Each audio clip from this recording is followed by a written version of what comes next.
Thyroid వచ్చింది అంటే ఆయుర్వేద పరంగా దీన్ని ఎలా తగ్గిస్తారు?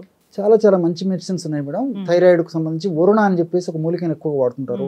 తర్వాత కాంచనార, దీన్ని దేవకాంచనం చెట్టుతో తయారు చేసినటువంటి పదార్థాలు వాడుతుంటారు. ఇలాంటివన్నీ కాంచనార గుగ్గులు అనేటువంటి పేరుతో మనకు మార్కెట్లో దొరుకుతాయి మేడం. టాబ్లెట్స్ రూపంలో దొరుకుతాయి. సమస్య తీవ్రంగా ఉంటే రోజు 3 పూటలు వాడుకోవచ్చు మేడం థైరాయిడ్ సమస్యకి. రెండోది ఏంటంటే ఈ యొక్క కాంచనార గుగ్గులు కూడా టాబ్లెట్స్ లావుగా ఉన్నటువంటివి అయితే రోజు ఉదయం ఒకటి, మధ్యాహ్నం ఒకటి, రాత్రి ఒకటి వాడుకోవచ్చు. టాబ్లెట్స్ సన్నగా ఉంటే రోజు ఉదయం 2, మధ్యాహ్నం 2, రాత్రి 2 వాడుకోవచ్చు. అట్లా వరుణాది కషాయం అని చెప్పేసి దొరుకుతుంది మేడం. వరుణాది కషాయం. సో ఇది కూడా థైరాయిడ్ గ్రంథికి బాగా పనిచేస్తుందని చెప్పేసి రీసెర్చ్ పరంగా కూడా ప్రూవ్ అయింది మేడం.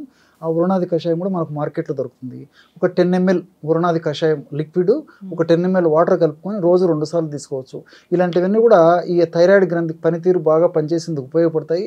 రెండవది ఏంటంటే మేడం, ఈ యొక్క ఔషధాల యొక్క ప్రత్యేకత, ఇంగ్లీషు ఆధునిక కృత్రిమ రసాయన ఔషధాలు అయితే హైపోథైరాయిడ్కి సపరేట్ మందులు మేడం, హైపర్ థైరాయిడ్ దీనికి సపరేట్ మెడిసిన్స్. కానీ ఆయుర్వేద వైద్య విధానంలో థైరాయిడ్ పనితీరుని సక్రమంగా చేసేస్తుంది.